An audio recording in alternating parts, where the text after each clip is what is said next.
આ વિડીયોની અંદર આપણે જોઈએ મોડિફાઈડ ડિસ્ટ્રીબ્યુશન મેથડનો યુઝ કરીને ઓપ્ટિમલ સોલ્યુશન કઈ રીતે ફાઇન્ડ થાય.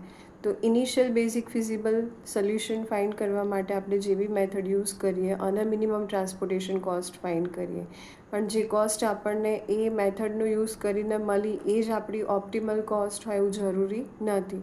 તો એ ઓપ્ટિમલ વેલ્યુ છે કે નહીં એ ફાઇન્ડ કરવા માટે, એની ફિઝિબિલિટી ચેક કરવા માટે આપણે શેનો યુઝ કરીએ? મોડી મેથડ, એટલે કે મોડિફાઈડ ડિસ્ટ્રીબ્યુશન મેથડ, જેનાથી આપણને એક્ઝેક્ટ ઓપ્ટિમલ સોલ્યુશન મળી શકે. તો અહીંયા આપણે જોઈએ એ મેથડ અપ્લાય કરવા માટેના સ્ટેપ. જો ડિરેક્ટલી એક્ઝામ્પલ ચાલુ કરી દઈએ તો કદાચ કોઈ જગ્યાએ ખ્યાલ ના આવે, એટલે એક્ઝામ્પલ શરૂ કરીએ એ વખતે તમારે કઈ કઈ વસ્તુ ધ્યાનમાં રાખવાની એ આપણે આની અંદર જોઈ લઈએ અલ્ગોરિધમ થ્રુ.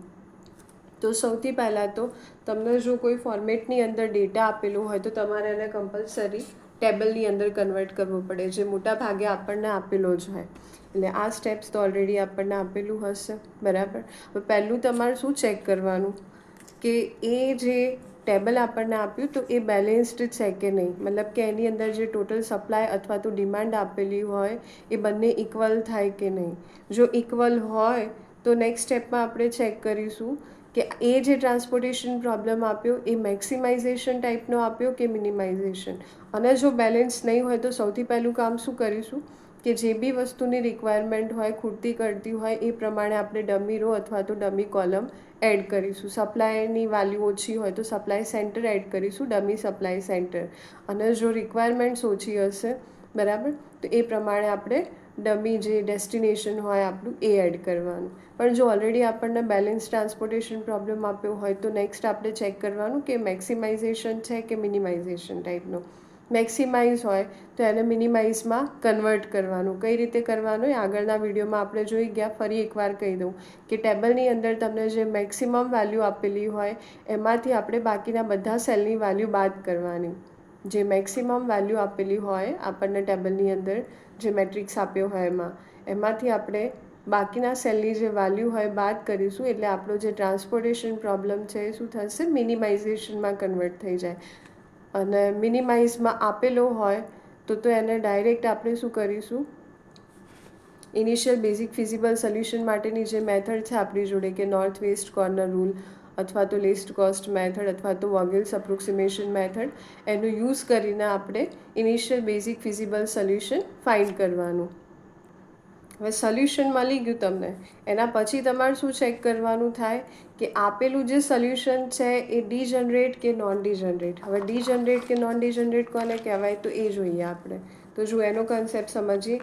ડીજનરેટ ક્યારે થાય કે જ્યારે એમ એટલે નંબર ઓફ રોઝ, એન એટલે નંબર ઓફ કોલમ્સ. આપણે કઈ કન્ડિશન ચેક કરવાની? એમ પ્લસ એન માઇનસ 1.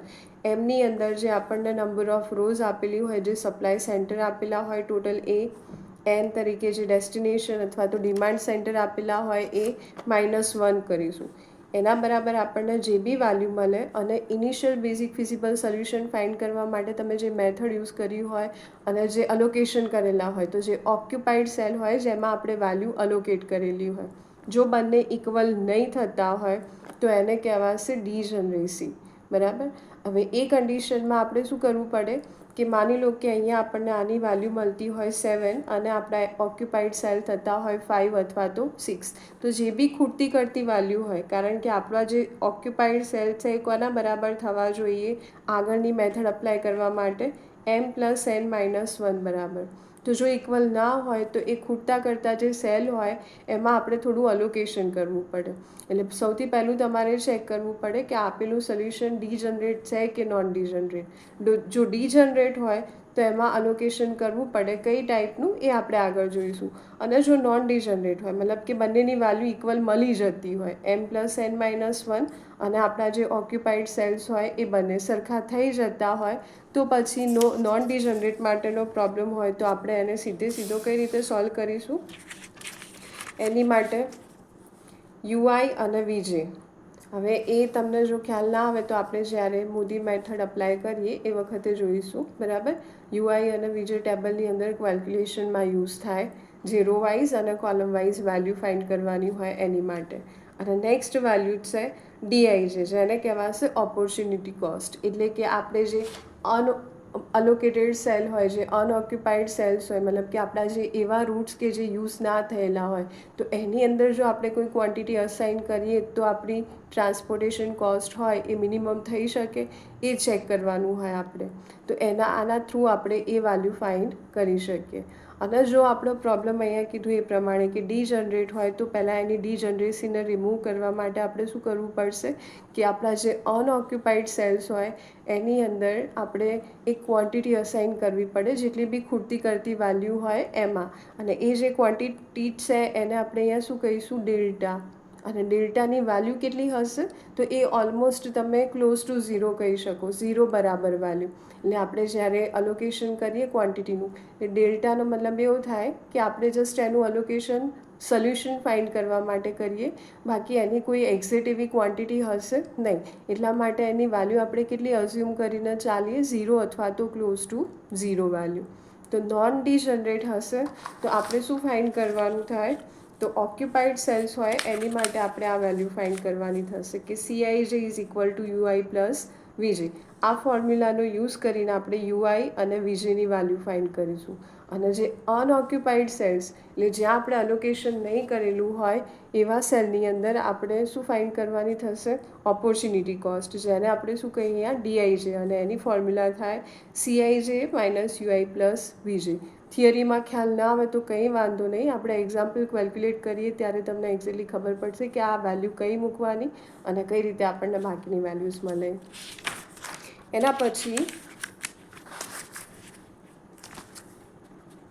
એ જે DIJ આપણે ફાઇન્ડ કરીએ, તો જો બધા જ DIJની વેલ્યુ ગ્રેટર ધેન ઝીરો થતી હોય, જો બધા DIJની value greater than or equal to zero થતી હોય, મતલબ કે આપણને ઓપ્ટિમલ સોલ્યુશન મળી ગયું, તો આપણે આગળ કોઈ પ્રોસેસ કરવાની નહીં થાય. પણ જો એ DIJમાં એક અથવા એક કરતાં વધારે DIJની વેલ્યુ આપણને ઝીરો અથવા તો નેગેટિવ મળતી હોય, એટલે કે less than or equal to zero થતી હોય, ઝીરો તો નહીં કહીએ આપણે, કારણ કે ઝીરો એ ઓલ્ટરનેટ સોલ્યુશનની આપણે જરૂર નથી, પણ જો નેગેટિવ વેલ્યુ મળતી હોય તો એ કન્ડિશનની અંદર આપણે એને ઇમ્પ્રૂવ કરવા માટે, આપણું જે સોલ્યુશન હોય એને ઇમ્પ્રૂવ કરવા માટે શું કરીશું, તો જે અનઓક્યુપાઈડ સેલ હોય એમાં આપણી જે DIJની લાર્જેસ્ટ મોસ્ટ નેગેટિવ વેલ્યુ મળી હોય ત્યાંથી એક લૂપ કન્સ્ટ્રક્ટ કરવાની થાય, ક્લોઝડ લૂપ.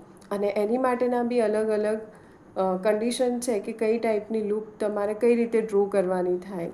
તો એ બી આપણે અત્યારે ઉપર છેલ્લું જોઈ લઈએ, બાકી ડિટેલમાં આપણે જ્યારે સમ કેલ્ક્યુલેટ કરીએ ત્યારે જ કરીશું, કારણ કે થિયરીમાં બોલવાથી તમને ખબર નહીં પડે જ્યાં સુધી આપણે પ્રેક્ટિકલી એક્ઝામ્પલમાં એને ઇમ્પ્લિમેન્ટ નહીં કરીએ ત્યાં સુધી.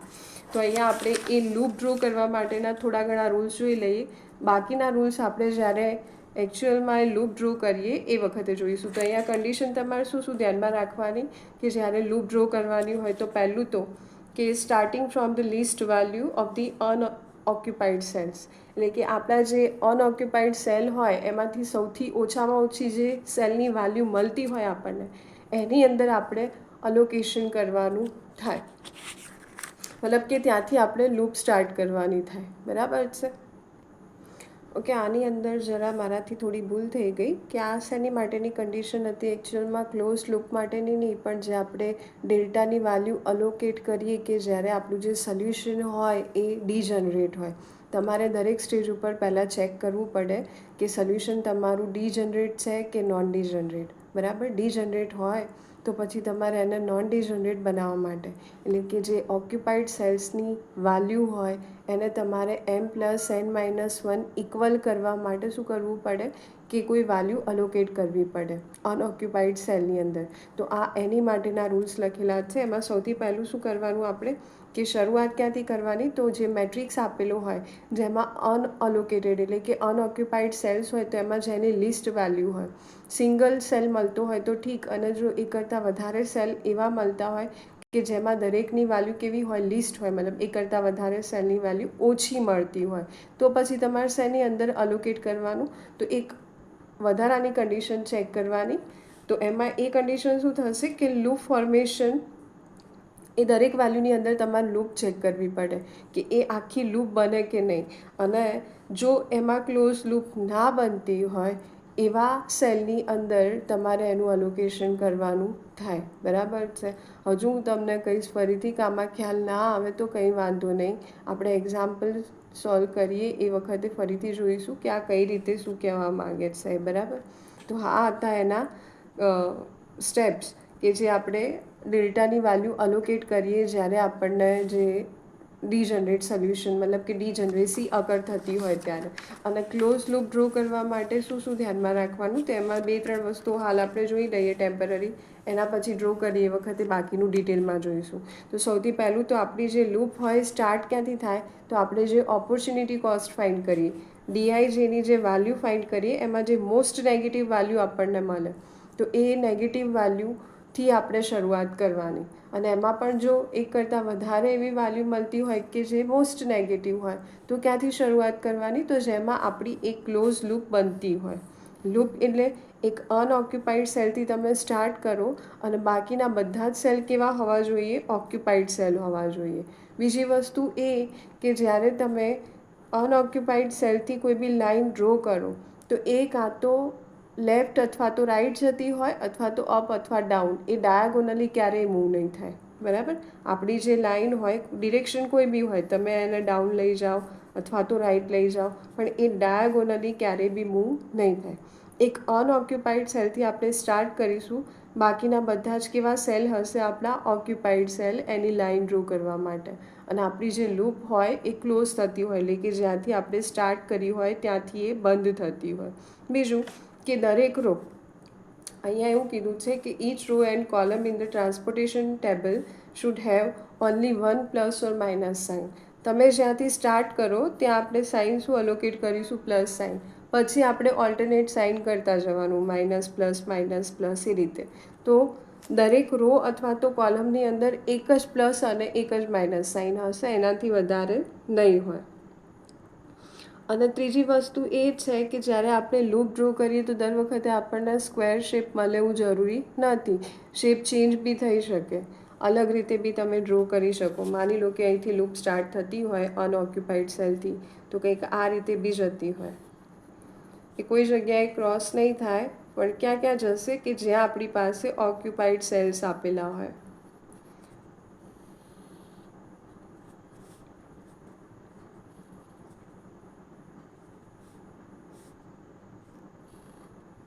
મે બી આ રીતે આપણને મળી શકે.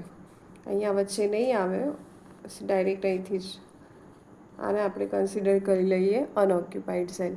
તો એ કોઈ જગ્યાએ ક્રોસ નહીં થાય. બરાબર. એટલે દર વખતે આપણને સ્ક્વેર શેપ મળે એવું જરૂરી નથી. તો આપણે જે અહીંયા સ્ટેપ્સ જોઈ ગયા, એ સ્ટેપની અંદર તમારે ફરી એક વખત રિપીટ કરી લઈએ. શું ધ્યાનમાં રાખવાનું, તો સૌથી પહેલાં તો આપણું જે ટ્રાન્સપોર્ટેશન પ્રોબ્લેમ હોય બેલેન્સ છે કે નહીં, ના હોય તો એની અંદર ડમી રો અથવા તો કોલમ એડ કરવાની. બીજું શું ધ્યાનમાં લેવાનું કે મેક્સિમાઇઝેશન ટાઈપનો આપ્યો કે મિનિમાઇઝેશન. મેક્સિમાઇઝ હોય તો મિનિમાઇઝમાં કન્વર્ટ કરવાનું, ના હોય તો એને એઝ ઇટ ઇઝ રાખીને પછી એનું જે ઇનિશિયલ બેઝિક ફિઝિબલ સોલ્યુશન હોય એ આપણે ફાઇન્ડ કરીશું. એ મળી જાય એના પછી આ મેઇન વસ્તુ ચેક કરવાની ડીજનરેસીની, કે એ જે ટેબલ આપણને આપ્યું એમાં એ ડીજનરેટ છે કે નોન ડીજનરેટ. નોન ડીજનરેટ હોય તો સીધી આપણી મોડી મેથડ અપ્લાય થાય, અને જો ડીજનરેટ હોય તો એમાં પછી આપણે અલોકેશન કરવું પડે M+N-1 બરાબર, જે બી ખૂટતા કરતા સેલ હોય.